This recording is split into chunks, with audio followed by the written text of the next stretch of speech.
Olá pessoal, estou aqui com vocês para mais uma das nossas aulas e hoje nós vamos falar sobre a reflexão da luz.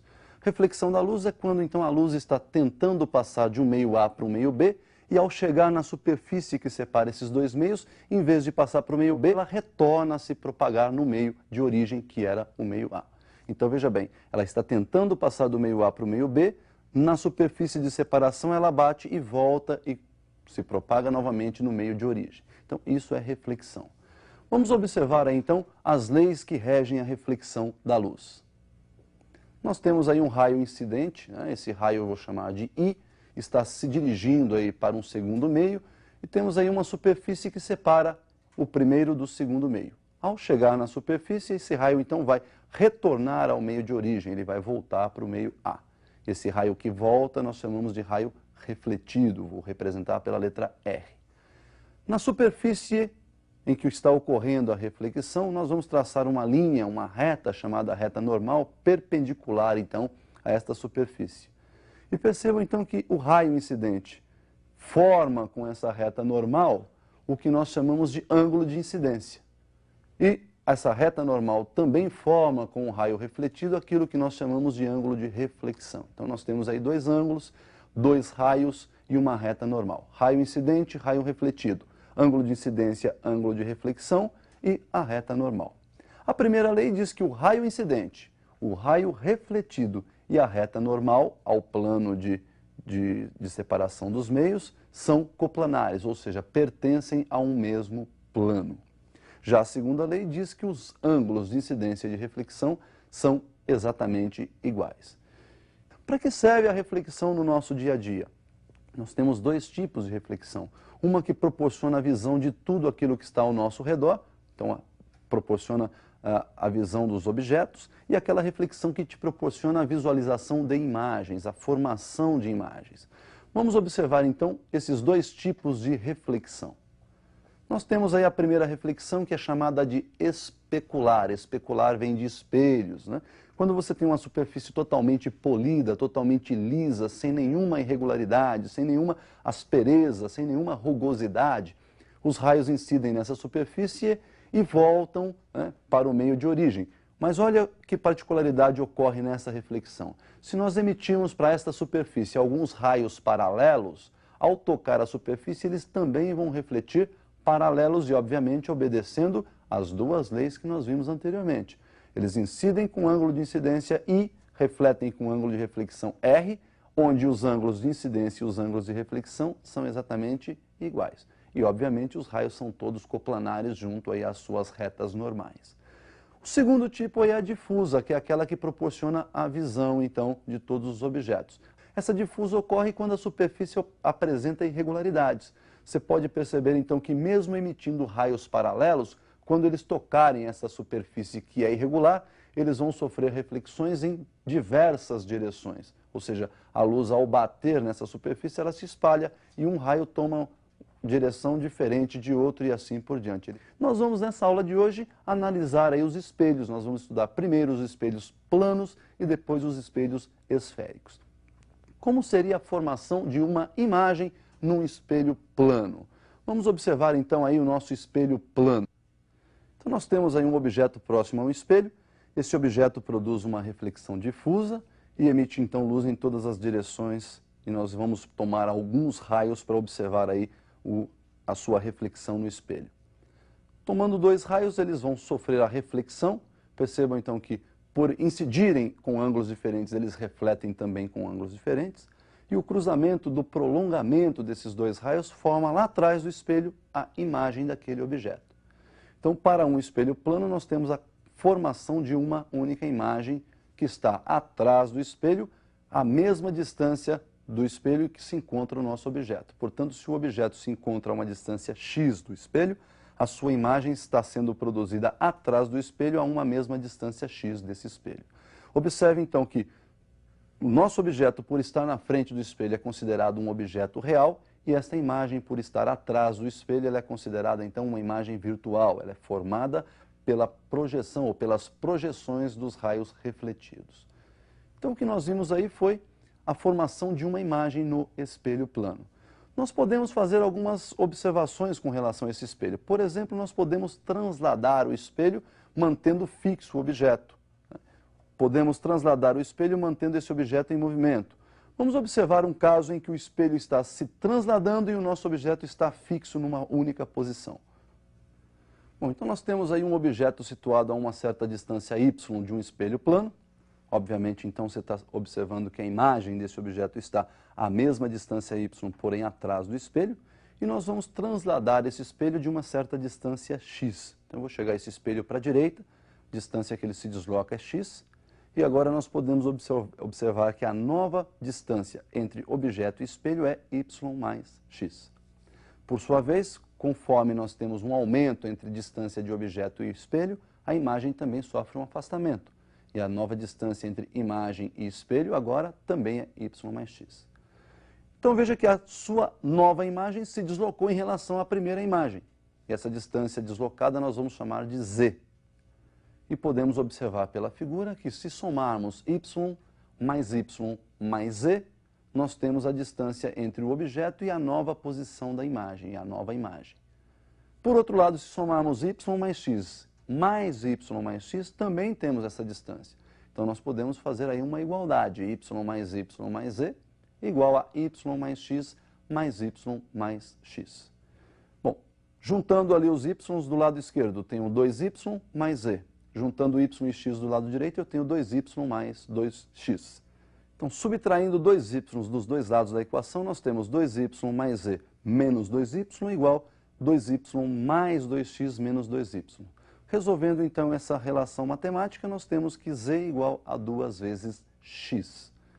Bom, como vocês observaram, o nosso espelho transladou de uma distância x e a imagem transladou de 2 vezes x. Então, se o espelho translada de uma distância x, a imagem translada o dobro dessa distância, o dobro de x. Isso aí, então, é uma relação bastante importante, a translação de espelhos. Uma outra observação é quando nós podemos associar esses espelhos planos. Observe, então, a relação de associação de espelhos planos. Nós temos aí dois espelhos associados, um voltado para o outro, né? Encostamos um no outro, e eles estão formando aí um ângulo alfa. Se colocarmos um objeto aí entre os espelhos, esse objeto vai emitir luz para os dois espelhos, vão ocorrer aí algumas reflexões e nós vamos ter a formação de algumas imagens. Esse número de imagens pode ser determinado pela expressão número de imagens igual a 360 sobre alfa menos 1. Bom, pessoal, o que nós vimos aí então se aplica aos espelhos planos. Mas no seu vestibular vai cair lá um tipo de espelho também bastante importante, que são os espelhos esféricos, né? Então nós vamos também analisar os espelhos esféricos. O que seria um espelho esférico? Imagine uma esferinha, onde você vai lá e corta essa esferinha no meio. Essa esferinha é oca, uma das partes você tem lá um polimento interno, você tem uma parte côncava refletindo, e nós vamos chamar isso de espelho côncavo. A outra metade você faz um polimento externo, de modo que a face externa seja uma face refletora especular. Daí então nós vamos ter o chamado espelho convexo. Então vamos observar isso aí num visual, como fica a representação desses espelhos esféricos côncavo e convexo. Olha lá então, como eu disse a vocês, aquela calota esférica, quando é feita polimento interno, reflexão interna, nós temos aí o chamado espelho côncavo. E do outro lado nós temos um polimento externo, na outra parte da esfera, nós temos lá o chamado espelho convexo. Representação desses espelhos está ali, ó, essa quase reta, com as extremidades curvas, né? E esses tracinhos que a gente coloca lá em cima, perto da parte curva, é para representar que a face do lado esquerdo é uma face rústica, não refletora especular. Portanto, ele reflete a luz especularmente por dentro da curvatura. Já o segundo, que é a representação aí do espelho convexo, esses tracinhos estão dentro da curva, significando então que por dentro a reflexão é difusa e que por fora a reflexão é especular. Muito bem, pessoal. Esses espelhos eles formam algumas imagens interessantes, né? Nós vamos então observar o que acontece com os raios. Esse estudo foi feito por Gauss, raios de luz que chegam a esse espelho, como é que eles se refletem, né? E nós temos aí os chamados raios paraxiais, que são aqueles raios bem próximos ao eixo principal desse espelho, e observar a formação das imagens. Então, observem primeiro aí o que nós chamamos de raios notáveis no espelho. Nós temos aí três raios importantes e vamos fazer já uma associação entre os dois espelhos. Se você tem lá no seu espelhinho, né, o eixo principal é aquele eixo que passa pelo centro do espelho, vai até o vértice do espelho é o vértice da esfera de onde ele foi tirado. Então nós temos aí um eixo que passa pelo centro e pelo vértice, e no ponto médio do segmento CV, entre o centro e o vértice, nós temos o chamado foco do espelho. Se você emite um raio paralelo a esse eixo principal para qualquer um dos dois espelhos, este raio vai bater lá no seu espelho e vai refletir passando pelo foco. Então olha lá, para o espelho côncavo, paralelo reflete e volta pelo foco.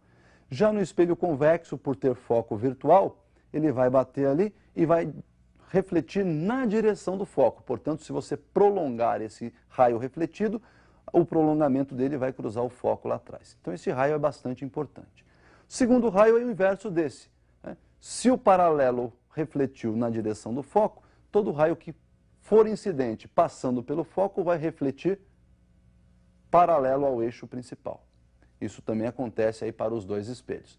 E por outro lado, se você tem um espelho onde a incidência é no próprio vértice, incidiu no vértice, vai refletir com o mesmo ângulo. Esses ângulos, então, formado entre raio incidente e eixo principal, e raio refletido e eixo principal. Também se aplica aos dois espelhos. Bom, pessoal, esses raios notáveis eles são usados na construção das imagens.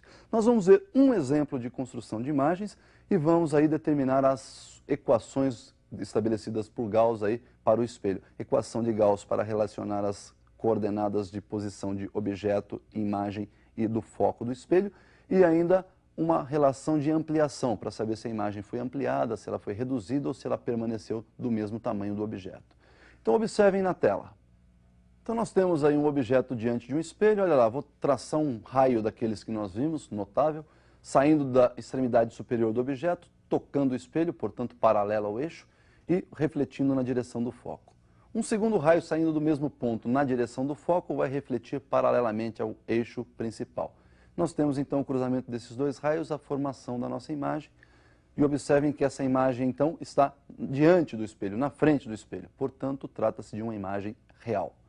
O objeto então, observe, está apontando para cima, a imagem está apontando para baixo. Portanto, em relação ao objeto, ela ficou invertida, né? E o tamanho da imagem, podem observar aí, agora é menor que o tamanho do objeto, portanto nós temos aí uma imagem reduzida. Então Gauss estabeleceu a seguinte relação, né? O inverso da distância focal igual ao somatório dos inversos das abscissas do objeto e da imagem. 1 sobre f igual 1 sobre p mais 1 sobre p'. Uma outra relação importante é da ampliação, para você determinar se essa imagem foi ampliada ou se ela foi reduzida, ou até mesmo se ela permaneceu do mesmo tamanho do objeto. Ampliação igual a I sobre O. Esta ampliação também pode ser chamada de aumento transversal linear.